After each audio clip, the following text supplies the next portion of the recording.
was a hot August day. The sun seemed like it wanted to burn everything it touched. Me and a group of 4 friends, all passionate about urban exploration and old abandoned sites, had heard about an old mine in the Mojave.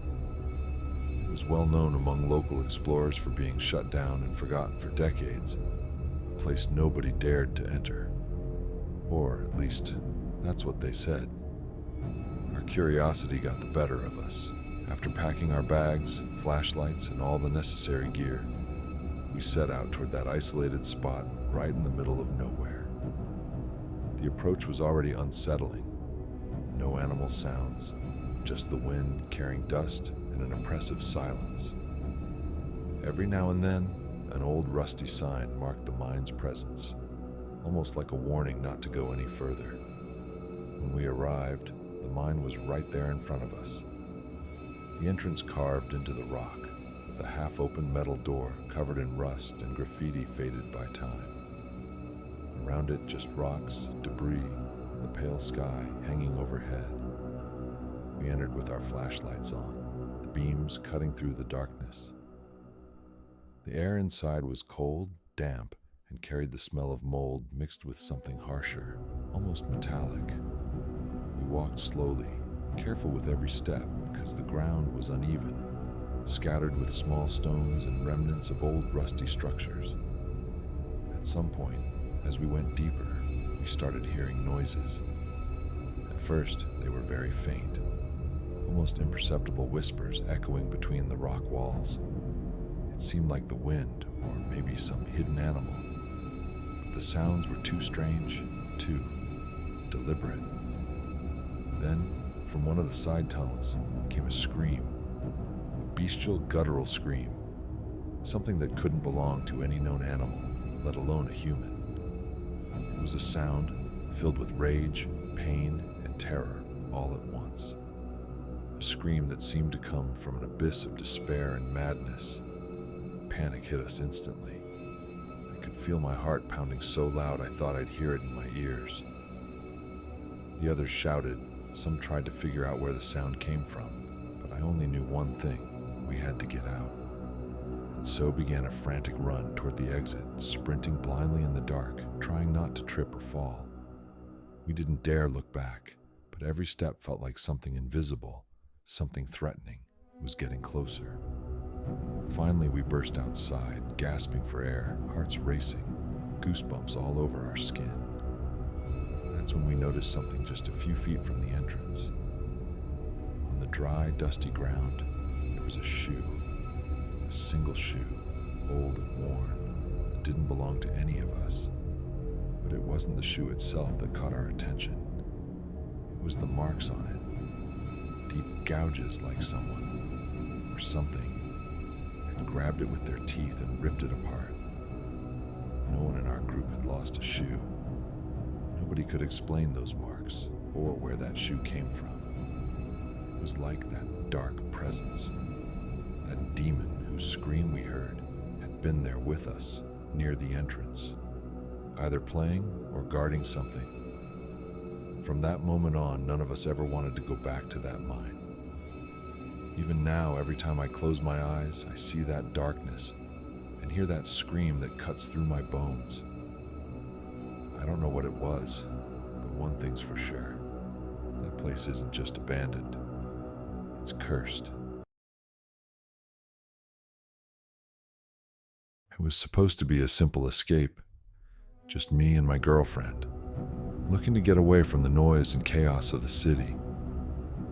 We wanted to spend a few days in the Mojave Desert, surrounded only by endless stretches of sand, rocks, and the vast open sky. A place where the world felt quiet and untouched, where we could breathe freely and forget about everything else. We drove for hours on a dusty road that seemed to go on forever, until finally we found a remote spot far from civilization. No cell phone signal, no other campers around, just us and the raw desert. We set up our tent near a cluster of rocks that looked like they could offer some shelter from the wind. The sun was setting, painting the sky in shades of orange and purple, and and for a moment, everything felt perfect. The first night was calm, almost peaceful. The desert was cool under the stars, and the only sound was the crackling of our campfire. We sat close together, talking quietly, listening to the occasional distant howl of coyotes, or so I thought. But as the night wore on, I started noticing something strange. There were other sounds, faint, eerie howls that didn't quite fit. They were too long, too mournful, carried an unnatural echo across the rocks. I mentioned it to her, but she laughed it off, saying it was probably just the wind playing tricks on us. The second night was worse. The howls came again, but this time they were louder, closer, almost surrounding our campsite. I couldn't sleep. Every time I closed my eyes, I felt like something was watching me from the darkness beyond the firelight. My girlfriend tried to calm me, but I could see the fear in her eyes too. We stayed inside the tent, huddled together as those haunting cries echoed through the night. Then came the third night. The night everything changed. I was awakened by a sudden burning smell, sharp and terrifying. I bolted upright in the tent just as I saw flames licking the fabric above us. Panic exploded inside me. My girlfriend was screaming, grabbing at her sleeping bag as the fire grew faster. We had seconds to act. We rushed outside, coughing from the smoke, watching helplessly as our only shelter was swallowed by fire. The dry desert wind fanned the flames, turning our peaceful campsite into a hellish inferno. We didn't stop to think. We just ran into the dark desert, guided only by the stars and the faint glow of the fire behind us. But the nightmare didn't end there. As we fled, the howls returned, louder, sharper, and now mixed with other sounds. Human screams. Desperate, chilling screams that sent a shiver down my spine. It was as if whatever was out there was celebrating, or worse, hunting. We kept running, stumbling over rocks and cactus, hearts pounding, lungs burning. After what felt like hours, we finally reached the safety of our car. We didn't look back. The next morning we called the ranger station, but no one had seen anyone else camping nearby. No explanation for the fire, no sign of intruders.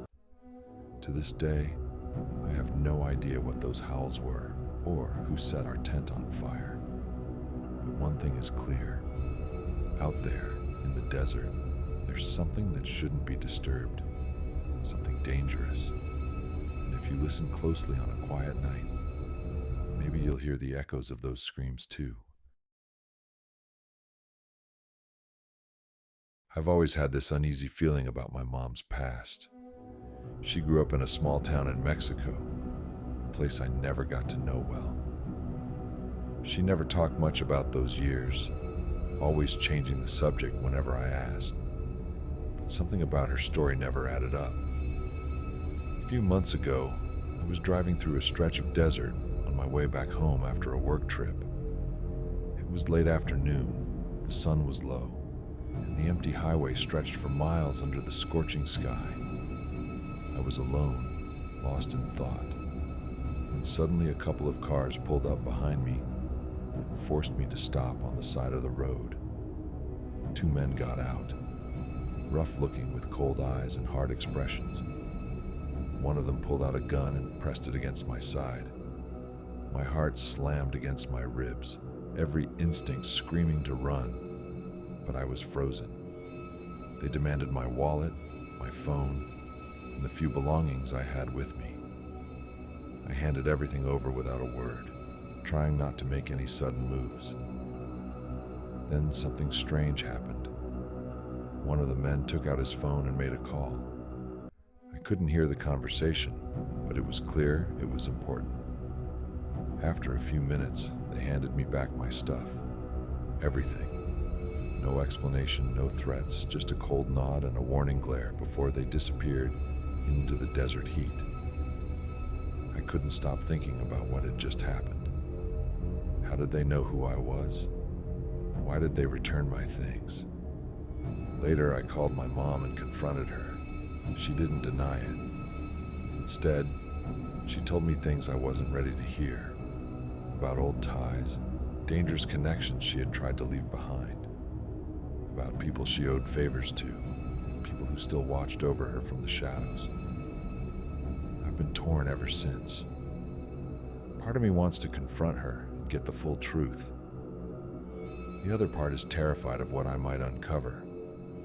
Driving through that desert, feeling the weight of those cold eyes on me, I realized my mother's past wasn't just a story.